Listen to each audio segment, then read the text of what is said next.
Eu tenho a honra, o prazer, tô até emocionada aqui de chamar vou chamar de amigo, vai, porque essa pessoa é muito especial para mim, né? Me acolheu desde o momento que eu entrei na coordenação do ensino médio, aprendo muito, é um ídolo para mim, meu ídolo, e atendeu o nosso convite. Ano passado esteve conosco aqui também no Aulão Enem, no teatro. Tivemos uma lotação máxima aí de 540 pessoas. Então, convido agora para arrasar na aula o professor Daniel Perry, formado em História pela USP, pós-graduado em MBA Internacional pela FIA. É professor, autor de materiais didáticos e diretor-geral do Anglo Vestibulares. Uma honra para a gente, e ele vai falar sobre estratégia de prova. Como desenvolver uma estratégia de prova eficiente. Perry, você tá por aí? Oi, Biba, tá me ouvindo? Tô te ouvindo! Ó, o Luiz também tá aí com a gente. Tudo bem, Luiz? Tudo bom, Luiz? Obrigado, gente. Olha, Biba, as palavras até me arrepiaram. Fiquei muito feliz, tá? Queria dizer que você também é uma amiga minha, sou fã do seu trabalho. Obrigada. Trabalho do Anglo Cecílio, do Anglo Capií.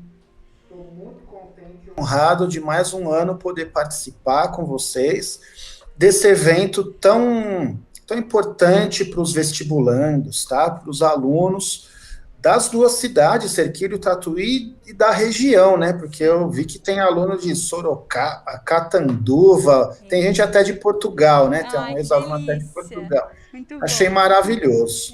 Obrigado, viu, Biba? Obrigado. Nossa, pra gente é uma honra sempre receber você. Gostaríamos de estar juntos presencialmente, né, Perry? Sim, mas demos um jeito, né, de mesmo longe, conectados aí pelo coração. Muito obrigado mais uma vez.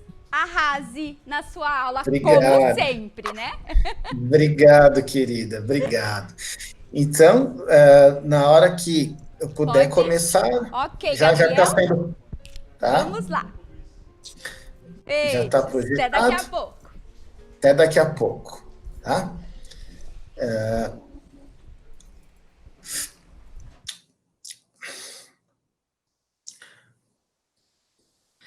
Bom, então, boa noite a todas e todos que estão nos assistindo. É um prazer poder falar para vocês sobre algo tão importante para o vestibulando, que é a estratégia de prova. Mas antes, vamos entender um pouquinho alguns aspectos da realidade do ensino superior. Podemos prosseguir para o próximo slide. Eu imagino que poucas pessoas saibam, né, quantas carreiras existem, quantas universidades existem no Brasil. É importante entender isso para que a entrada no curso e faculdade escolhidos se torne uma meta que te motive diariamente, tá? Todo dia, quando você acordar para assistir sua aula online, lembra do porquê você está fazendo isso. Por que você está lá em frente ao notebook, assistindo seu professor, fazendo as tarefas. Para você ingressar na faculdade, no curso que você quer, não no que sobrar. E é para isso que o Anglo trabalha. Agora, quantas carreiras em nível superior existem no Brasil? Alguém imagina? O próximo slide traz essa resposta para nós. Existem 29.507 carreiras de nível superior no Brasil. Quase 30 mil, e esses dados são antigos já, porque é do último censo do ensino superior, tá? Ainda não há dados mais atualizados que esse. É impressionante, né? Porque a gente sempre pensa nas carreiras tradicionais, medicina, direito, mas a gente não se toca que existem uma série de possibilidades. Por exemplo, só Em engenharia, na USP, existem 19 tipos diferentes. Tá? 19 tipos de engenharia diferentes. Tá? Existem diversos tipos de faculdade de administração, com ênfase em comércio exterior, com ênfase em marketing, com ênfase em finanças. E existem carreiras que a gente nem imagina. Por exemplo, no Rio de Janeiro, no SENAC do Rio de Janeiro, existe uma graduação em nível superior de figurino. Não é nem moda, nem indústria têxtil, é figurino. Quem se forma no SENAC do Rio de Janeiro em figurino tem nível superior e vai trabalhar com figurino para peça de teatro, para cinema, para novela. Tá? Aqui em São Paulo, por exemplo, na FATEC, tem um monte de cursos que a gente nem imagina que existem. Por exemplo, tecnólogo em soldagem. O tecnólogo é um curso de nível superior de curta duração. Tem 2 ou 3 anos. Ele é mais curto que um bacharelado ou uma licenciatura. E na FATEC tem o tecnólogo em soldagem. A gente sempre pensa em soldagem, alguém soldando o portão de metal, né? Mas tem um curso de nível superior. Então, existem muitas possibilidades. Quando eu fui aluno do Anglo, em 1997, ninguém imaginava, ninguém na minha turma, pensava em fazer faculdade de design de games, gastronomia, fotografia. Tudo isso, no máximo, era hobby. Não tinha faculdade de nível superior. Ou se tinha, era uma ou outra, pouco conhecida. Hoje em dia existem, né? Essas carreiras oferecidas por faculdades muito boas. Então é interessante o vestibulando ele pensar bastante sobre a carreira que ele quer seguir, né? Ele fazer uma autorreflexão sobre seus interesses, ele conversar com professores, com a coordenação, tá? Conversar com a família, sem dúvida nenhuma, é importante, pesquisar sobre a carreira, conversar com profissionais da área.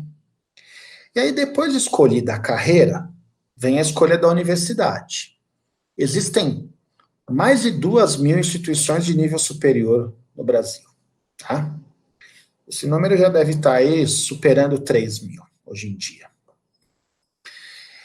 Como escolher uma instituição de nível superior? Bem, é importante pesquisar sobre a qualidade da faculdade.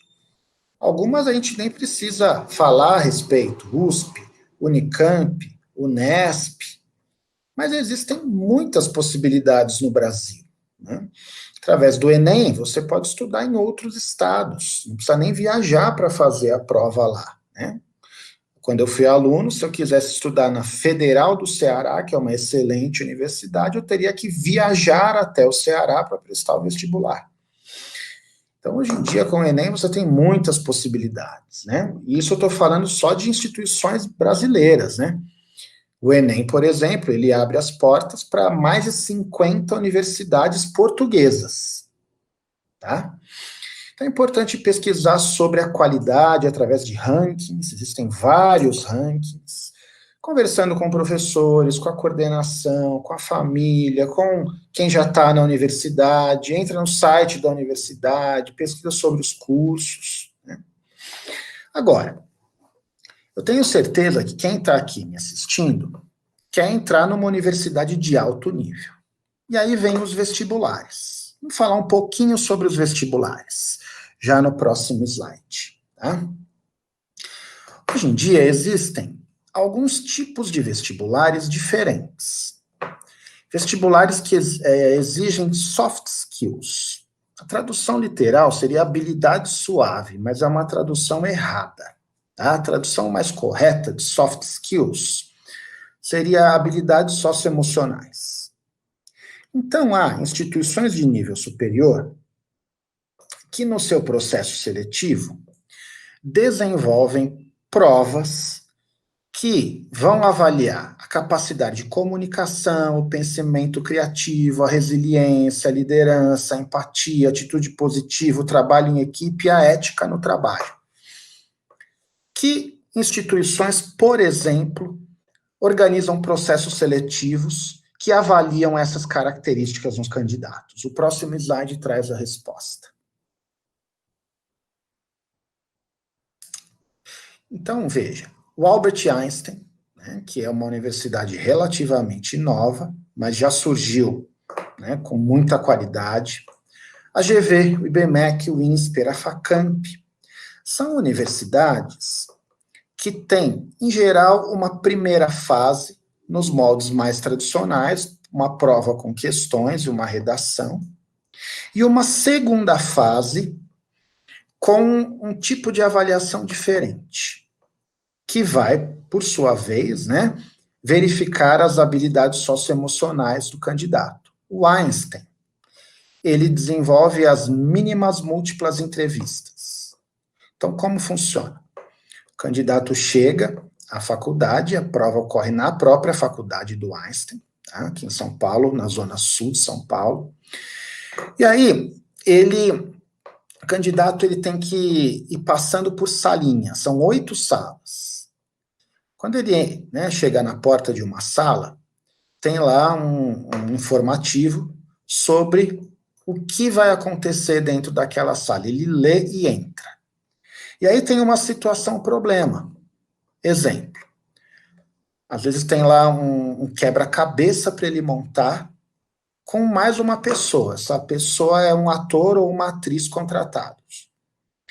E aí o que vai se avaliar ali?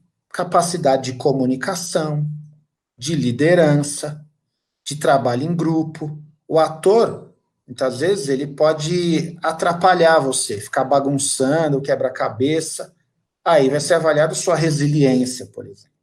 Aí numa outra sala, o desafio pode ser você ter que dar a notícia da morte de uma pessoa para um familiar dela. Aí tá lá um ator ou uma atriz, você tem que dar a notícia, tá?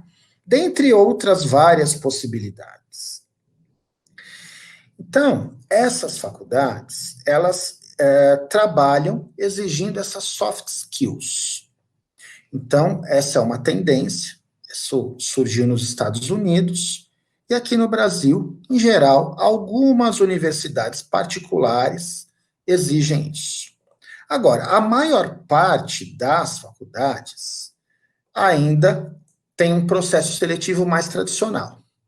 Vamos falar um pouco sobre o processo seletivo mais tradicional. O próximo slide indica para nós a competitividade. Veja, inclusive hoje à tarde, a FUVEST divulgou a relação candidato-vaga do vestibular desse ano. Sugiro que todo mundo depois entre no site da FUVEST, fuvest.br, e verifique, tá? Perceba, né, acompanhando as colunas, que a quantidade de vagas nas universidades públicas, ela vem diminuindo quando a gente fala em vagas universais. Então, vamos entender esse exemplo do slide. Eu coloquei aí, né, 4 faculdades de medicina. USP, Escola Paulista de Medicina, Unifesp, da Unesp e da Unicamp, tá? E aí, na primeira coluna, vagas universais, um comparativo entre 1980 e 2020. O que é vaga universal? Vaga universal é que todo mundo pode concorrer, tá?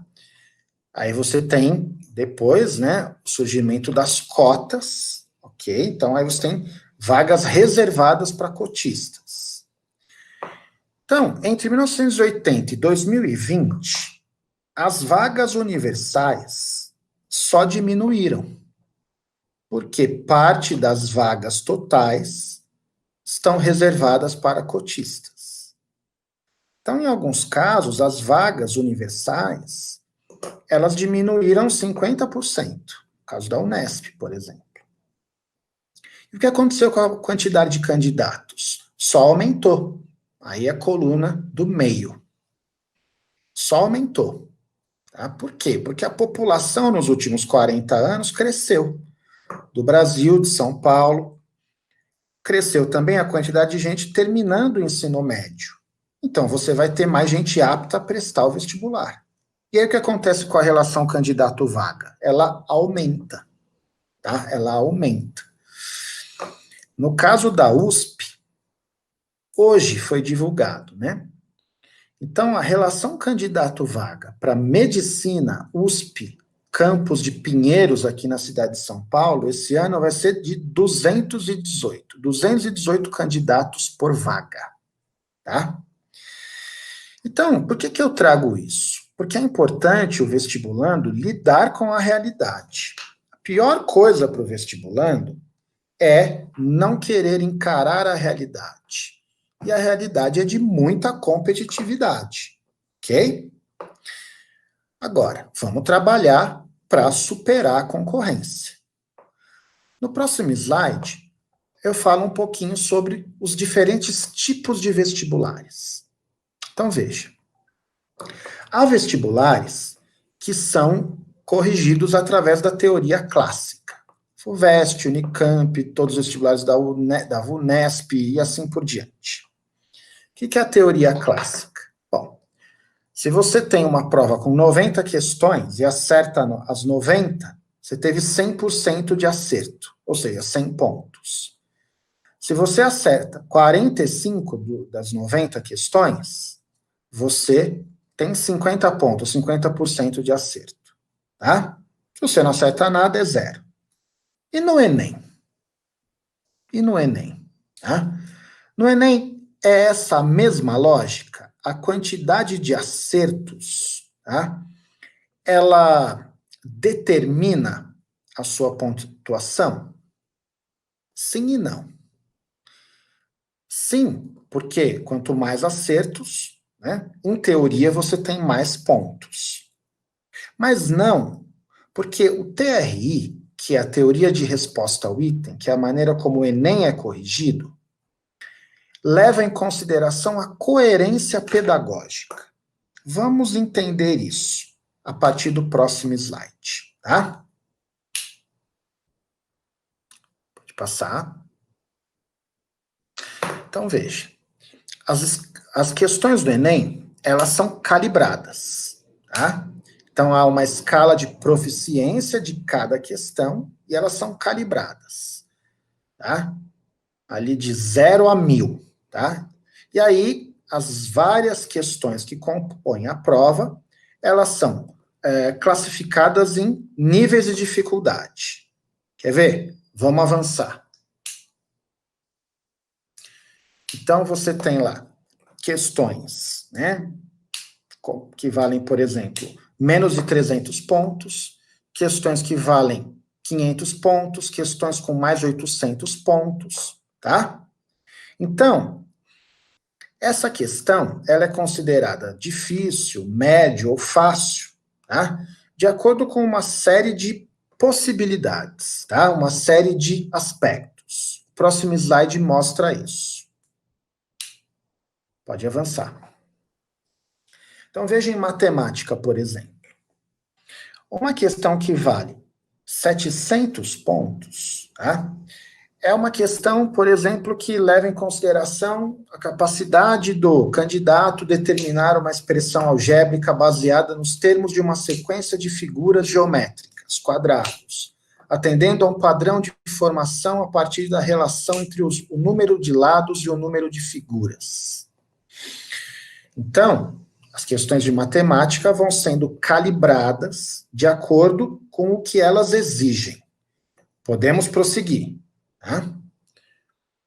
A gente tem em linguagens a mesma lógica. As questões vão sendo calibradas de acordo com o que elas exigem. Por exemplo, analisar o uso de pronomes pessoais como marca de norma padrão em charge. Uma questão que cobre isso vai valer 700 pontos. Tá? Podemos prosseguir. Em ciências da natureza, a mesma lógica. E podemos prosseguir para encerrar com ciências humanas. Tá? Então, o que significa isso? Isso significa que as questões do Enem, elas são elaboradas, tá, a partir de parâmetros, tá, muito bem pensados, que, por sua vez, vão determinar o seu grau de dificuldade, tá?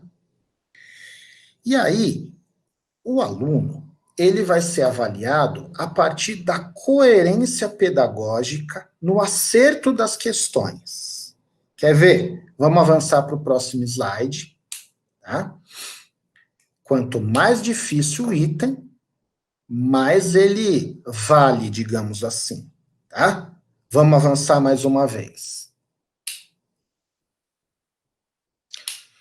Então, o candidato vai ser avaliado de acordo com a sua coerência pedagógica, e aí o próximo slide tem uma tabelinha que deixa isso mais claro ainda, tá?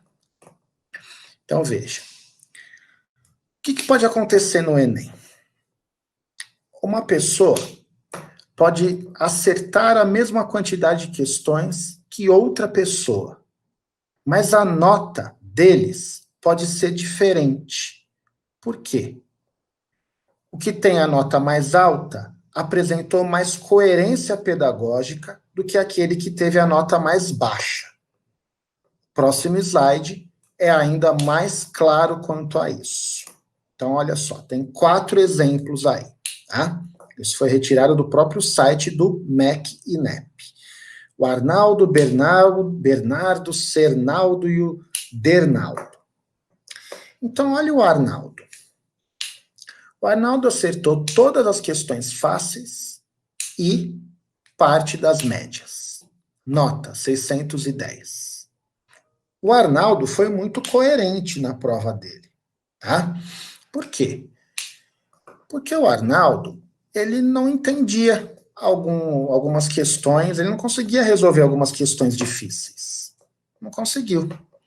Mas ele sabia as questões mais básicas e algumas médias. Ele teve coerência. Tudo indica que o Arnaldo não chutou, tá? E o Bernardo? O Bernardo errou as questões fáceis, quase todas, acertou todas as médias e um pouquinho das difíceis. Ele acertou a mesma quantidade de questões que o Arnaldo, mas a nota dele foi mais baixa. Por quê? Como é que uma pessoa erra quase todas as fáceis e acerta todas as médias? Ainda menos coerente foi o Cernaldo. Olha o Cernaldo, errou todas as fáceis, quase todas as médias e acertou as difíceis, todas. A nota dele foi a mais baixa. Por quê? Tudo indica que ele ficou chutando as questões. Como é que uma pessoa acerta todas as difíceis e erra todas as fáceis? E o Dernaldo? O Dernaldo acertou um pouquinho de cada. Teve coerência? Até teve. Mas não tanta coerência quanto o Arnaldo. Vou dar um exemplo bem didático. Imagina que tem uma questão que cobre. Quanto é 3 vezes 2? Aí você vai lá e erra. Você não sabe tabuada, você não sabe que é 6. Aí tem uma outra questão que cobra o cálculo da área de um retângulo. Então, a área de um retângulo é base vezes altura. E aí, a base vezes altura, né, a base é 3, a altura 2. Aí você vai lá e acerta.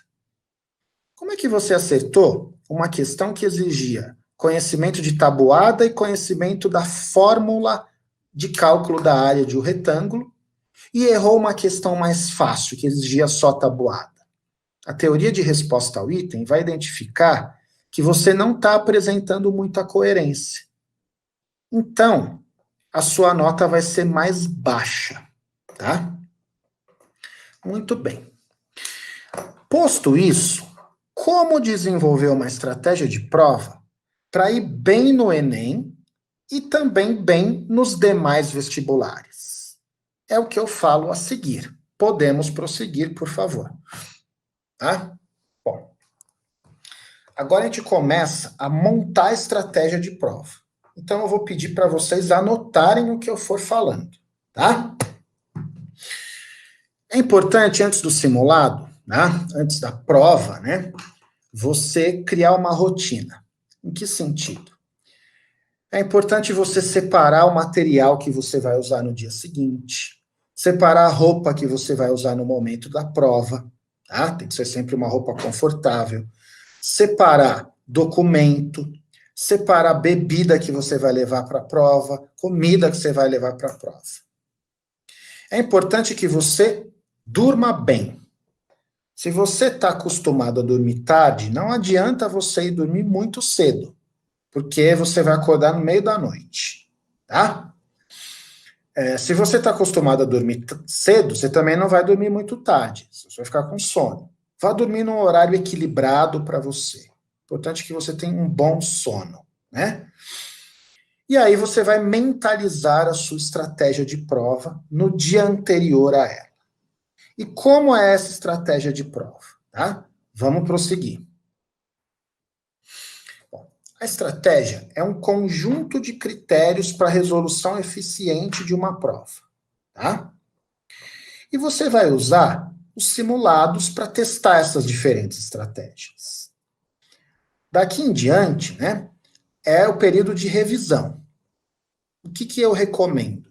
Que você reserve um dia da semana para fazer provas de anos anteriores da faculdade que você, né, quer prestar, da faculdade que é o seu principal foco.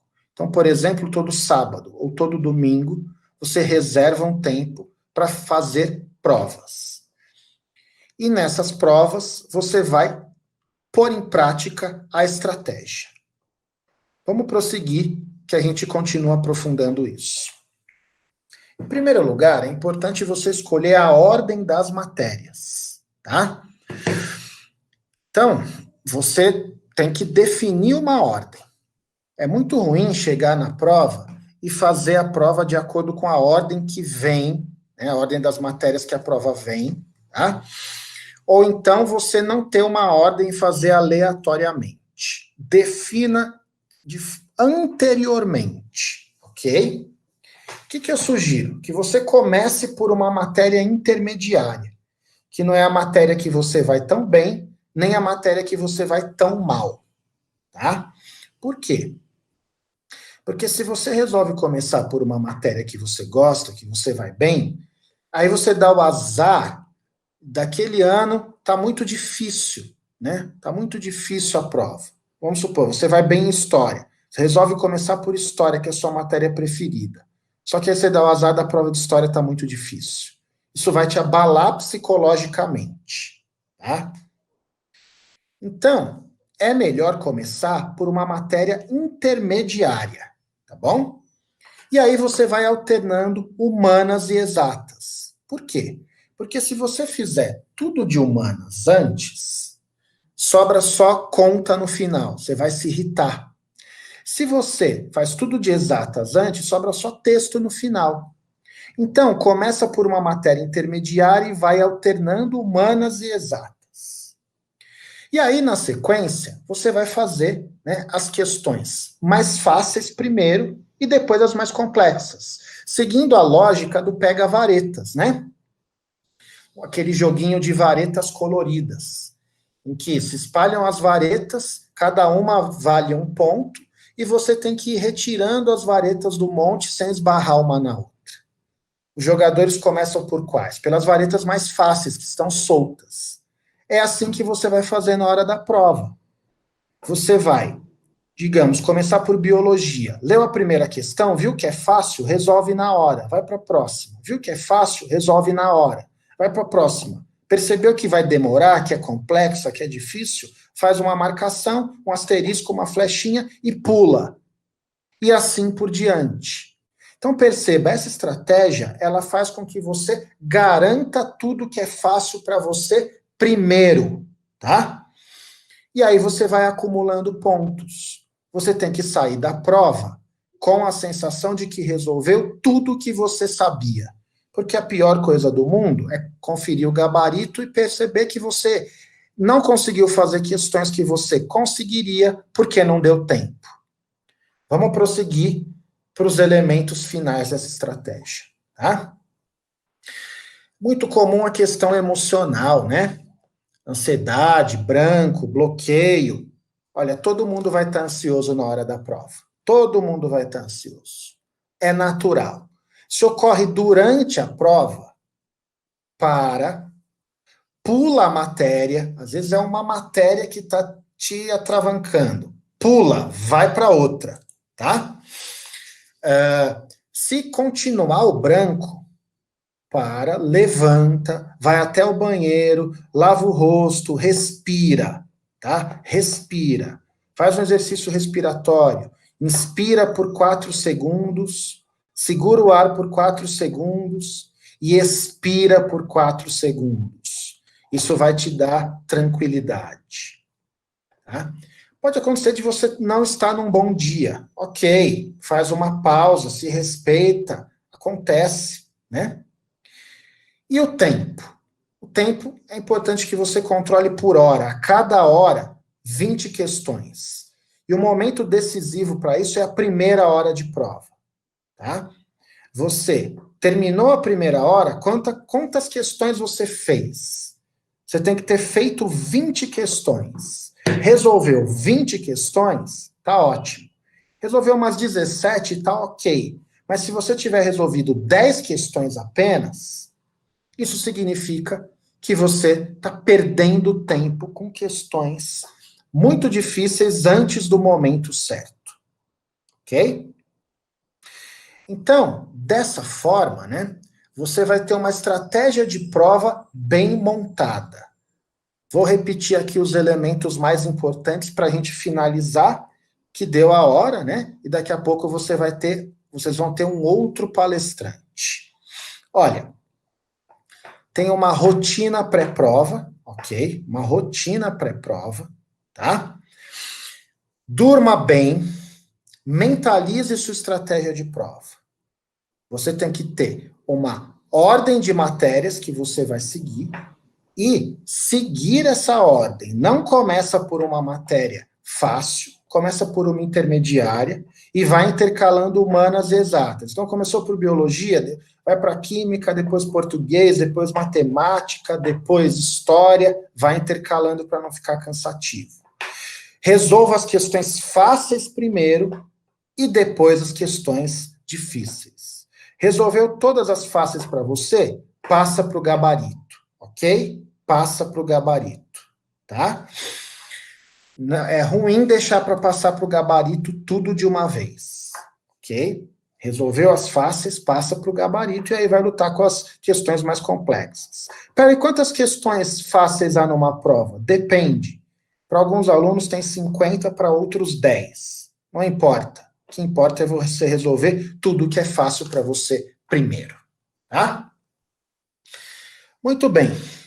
Então, eu encerro por aqui, tá? Gabriel, que está no apoio, pode tirar, né? Aqui eu estava trabalhando a questão dos erros, né? É sempre importante você saber lidar com os erros, né? A cada prova que você vai fazer, você corrigir essa prova, tá bom? É importante que você corrija seus erros. Então, você vai fazer os vestibulares. Se você fica com medo de olhar o gabarito no dia, ok. Mas no dia seguinte, você continue olhando esse gabarito, olhe esse gabarito, corrija essa prova. Por quê? Para você identificar o que você errou, por que errou, para na próxima prova você não errar de novo. Isso é o que a psicóloga americana Carol Dweck chama de mindset de crescimento. O que é o mindset de crescimento? É a mentalidade, né, que não deixa o erro engessar, rotular. É a mentalidade que sempre encara o erro como uma oportunidade de melhoria, tá? E uma nova prova como um novo desafio. Então, é isso, finalizo por aqui. Desejo a todos muito boas provas. E, novamente, eu agradeço, tá?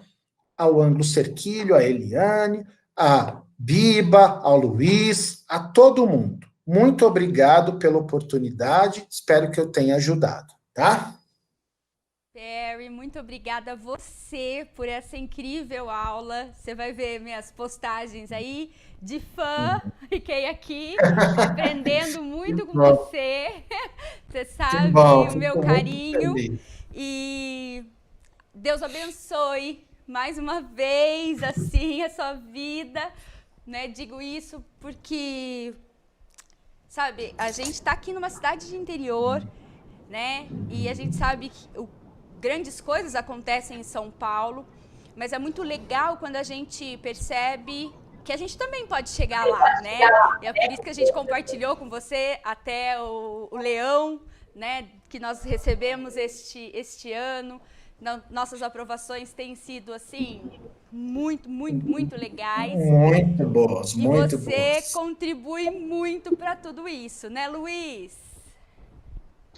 O Perry é maravilhoso, né? Sempre é muito bom ver tudo que o Perry tem a nos acrescentar aí, né? É muito bom tudo isso. Sim. Essas técnicas de prova, eu acho isso muito legal, né?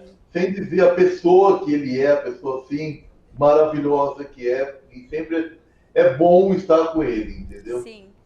Obrigado, gente. Olha, fico muito feliz. Assim, a recepção de vocês é sempre maravilhosa, tá? O Anglo Cerquilho, o Anglo Tatuí fazem um trabalho maravilhoso.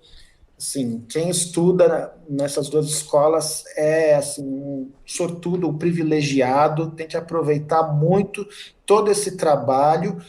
E a recepção, o carinho é ótimo. Se eu pudesse, eu mudava aí para a região, tá? Quem sabe um dia. Vem trabalhar com a gente. Vem. Isso.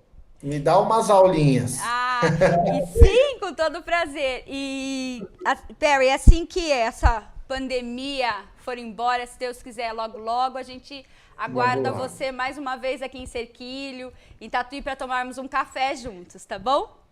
Tá bom, com o maior prazer, tá bom? Muito obrigada. Bom dia. Oi, Luiz, desculpa. Trazer um professor assim, sem experiência alguma para trabalhar com a gente, não, né? Luiz, vai ter que, assim, avaliar o currículo dele. Isso, eu me esforço. Ele é esforçado, Mas muito obrigada novamente, Perry. Um bom descanso para você. Obrigado, gente. Boa noite, bom evento para vocês, tá? Obrigada. Tchau. Tchau. Tchau.